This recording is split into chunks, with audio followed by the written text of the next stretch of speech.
Students from about 75 countries. After graduation, many of them would go back to their homelands and apply the education received at the RCA institutes. Veterans of the armed services went on to successful careers based on their studies at RCA institutes. Two such achieving graduates were Louis Zanoni and James Haldeman. Both went on to work at RCA Laboratories in Princeton, New Jersey, after completing their studies. My hope for the future of this laboratory is that it will continue to produce new knowledge, new developments, new inventions, particularly in the field in which it is expertise, the field of electronics and communications. They were attracted by the high-quality education with hands-on training and the variety of study programs that were available. There was an intensive 27-month course providing rigorous scientific, mathematical, and technical instruction. A certificate was granted at graduation, and many of the greatest universities in America were ready to accept it as a basis for still higher education. Advanced standing credit was given by major institutions, including MIT, NYU, Columbia, Yale, and many other leading colleges. There were also shorter, though also intensive, training programs that more quickly led to good vocations. Zanoni recalled the rigorous requirements and high standards of his RCA Institute's education. This experience greatly helped him to achieve his later successes. Go to RCA Institute in New York City changed my life, changed my career, and it was the best choice I've ever made. He had an outstanding record of achievement at RCA Laboratories. There he was credited as a co-inventor of the LCD, liquid crystal display, which has generated hundreds of millions for industry and still has numerous applications in computer screens, watches, and other devices.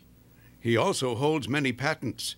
After leaving RCA Laboratories, Mr. Zanoni was engaged in business.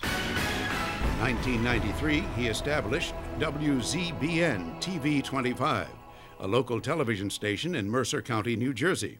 This was the first TV station in the area. James Haldeman credits RCA Institute for the fine education he received there. It was a sound preparation for his later career. As I remember, the three guys I went to school with, every one of us had a job the day we graduated. Some of us worked at higher levels than others, but that really didn't seem to matter. Getting a job in the field was just fantastic.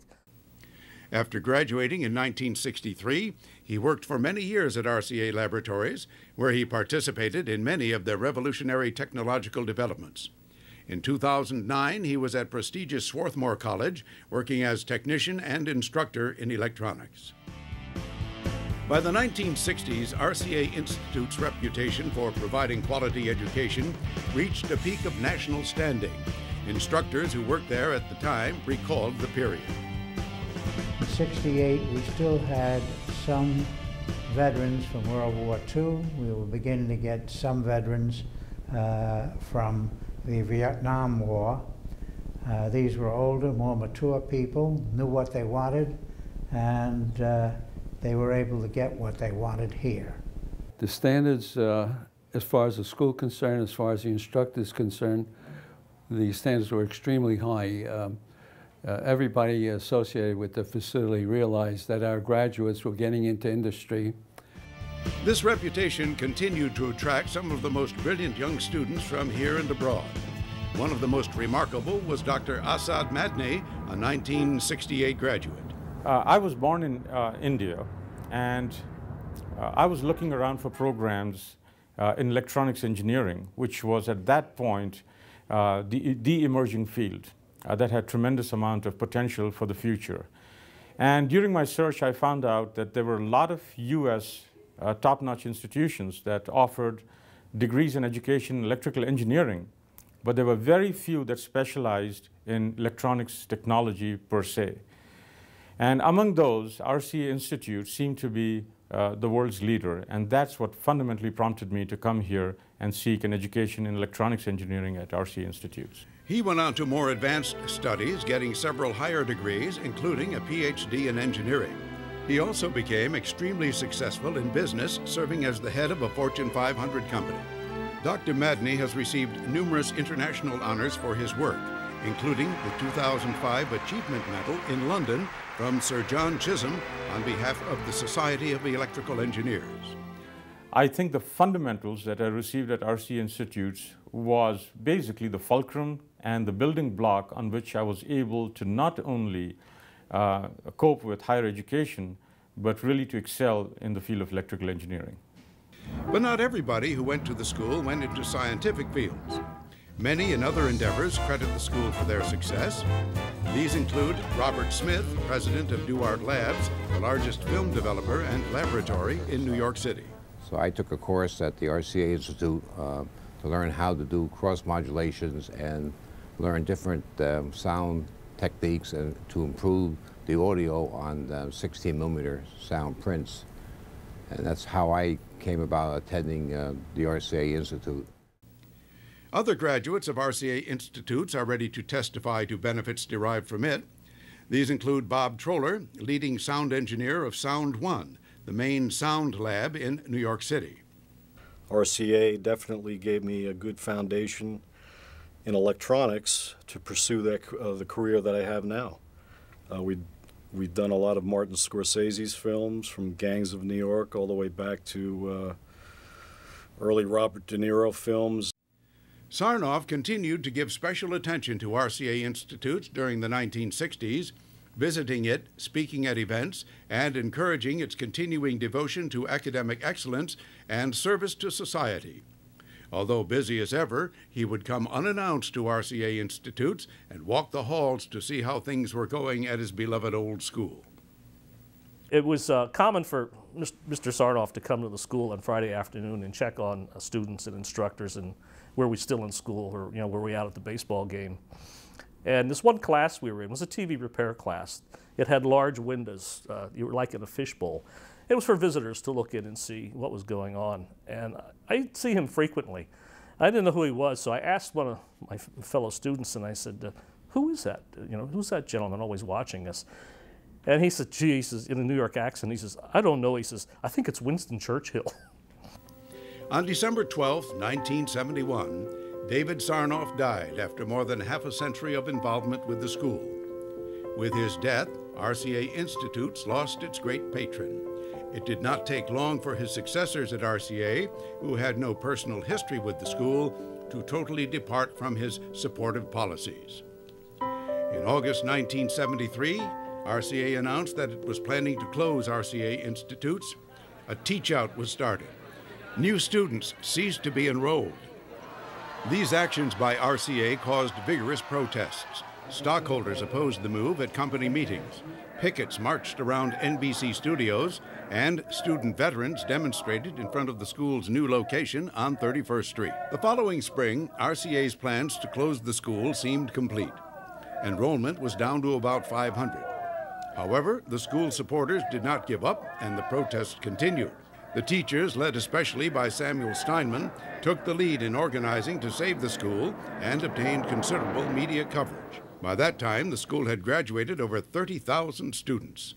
It was too important to New York to be allowed to die. When all seemed lost, the school was saved. Political leaders became involved.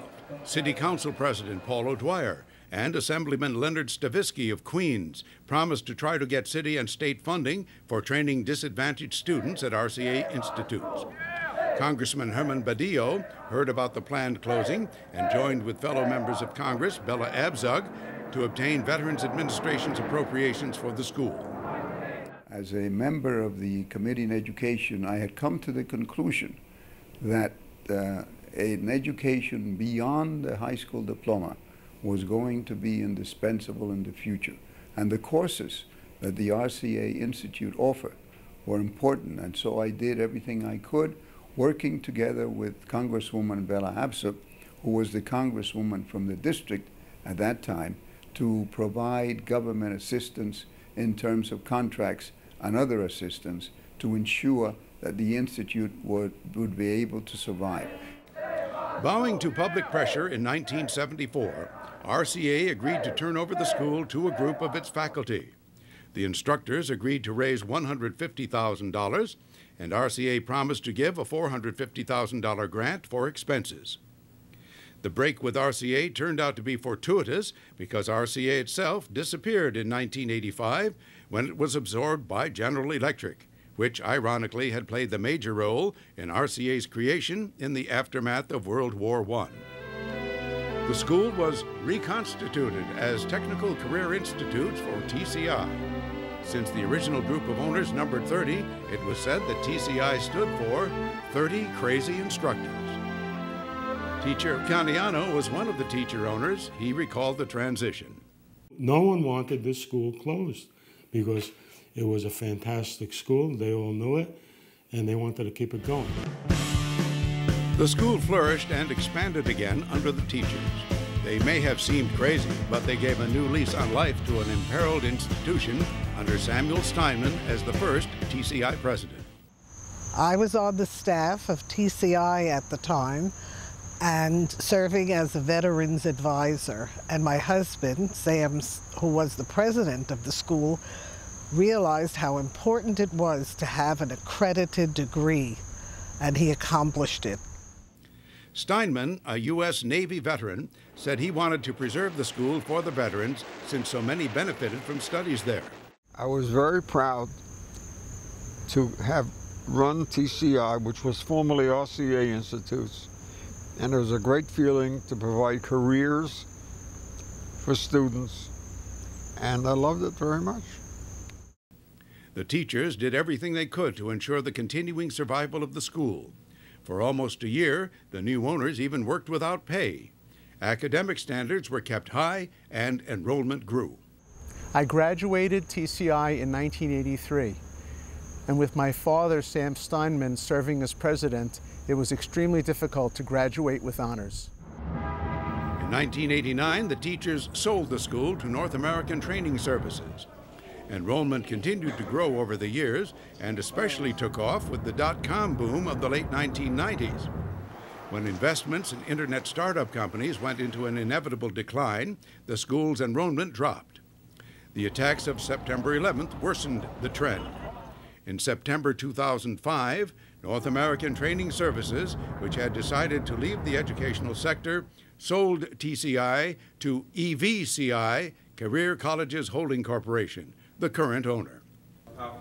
Under EVCI's leadership, new majors have been added, enrollment has increased to once again over 4,000 students, and many features of the college, from finances to academic leadership, have been greatly strengthened. Coming to TCI is always the right thing to do because people get what they need for an education, for a job, just to get their life in order. My name is Sergeant Marquise Dawkins. I'm grateful of that computer skills that I was able to carry from TCI into our great Army. Tech meeting with all the techs there, and you ask all the techs to raise their hands who went to TCI, it's pretty amazing. I currently own a company. The knowledge that I gathered from TCI really skyrocketed my career. And in 4 years after graduating, I had the opportunity to buy into a business. And so they all know Professor Giudice, even guys who've been with Train for 20 years. We have a pretty good staff where they're really concerned with the students and they put the extra time, the extra effort to actually get these students to learn the material so they can get a good job. Today, TCI has a multitude of programs full of eager student participants. Teachers today give their full energy and devotion to training students to the highest degree possible to be able to use modern technology and maximize their economic opportunities so they can achieve the fulfillment of the promise of America.